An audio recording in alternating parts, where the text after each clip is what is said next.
Harga beras dunia diprediksi masih bakal tertekan sepanjang 2026. Bukan karena panen gagal, tapi justru karena stok melimpah. Negara-negara eksportir besar seperti India, Thailand, dan Vietnam kini saling sikut berebut pasar, sementara pembeli memilih menahan diri. Apa dampaknya bagi petani dan konsumen global? Tekanan harga ini terjadi karena surplus pasokan dari negara produsen utama. India, Thailand, dan Vietnam saat ini duduk di atas stok beras yang besar. Kondisi ini membuat pembeli global merasa punya posisi tawar kuat, sehingga menunda pembelian dan menekan harga jual. Senior Vice President Olam Agri India, Nitin Gupta, menyebut para pembeli sengaja menguji kesabaran penjual dengan menahan kontrak. Akibatnya, harga beras India diperkirakan bisa turun lagi sekitar $15 hingga $25 per ton hingga Maret, seiring masuknya panen musim baru yang diproyeksikan mencetak rekor. India sendiri merupakan eksportir beras terbesar dunia, dengan kontribusi hampir 40% dari total pengiriman global. Saat ini, beras parbelet 5% broken dari India ditawarkan di kisaran AS355-AS360 per ton, sementara beras putih 5% broken berada di rentang AS350-AS355 per ton. Harga ini lebih rendah dibandingkan Thailand dan Vietnam. Tekanan semakin kuat karena stok lama belum habis. Panen baru justru menambah tumpukan cadangan. Data pemerintah India menunjukkan stok beras di gudang negara naik hampir 12% secara tahunan, mencapai rekor 57,57 juta ton pada awal Desember, setelah lembaga negara mempercepat pembelian gabah petani.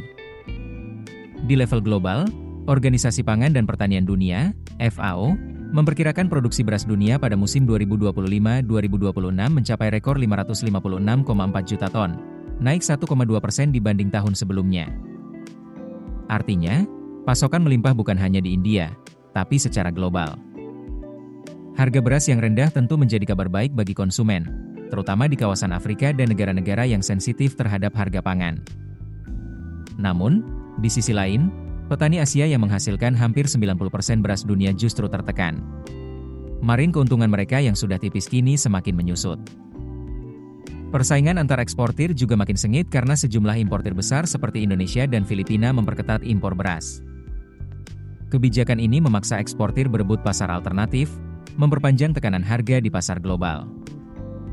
Dalam kondisi harga global yang tertekan, Otoritas Pangan mendorong pentingnya penguatan cadangan nasional dan kebijakan stabilisasi harga di tingkat petani. Diversifikasi pasar ekspor, efisiensi rantai distribusi, serta penguatan serapan domestik menjadi langkah krusial agar petani tidak terus menjadi pihak yang paling dirugikan. Bagi konsumen, momentum harga rendah tetap perlu diimbangi dengan kebijakan pangan berkelanjutan agar stabilitas jangka panjang tetap terjaga. Keputusan bisnis terbaik datang dari data, bukan tebakan. Mudah berlangganan Business Insight dengan subscribe with Google.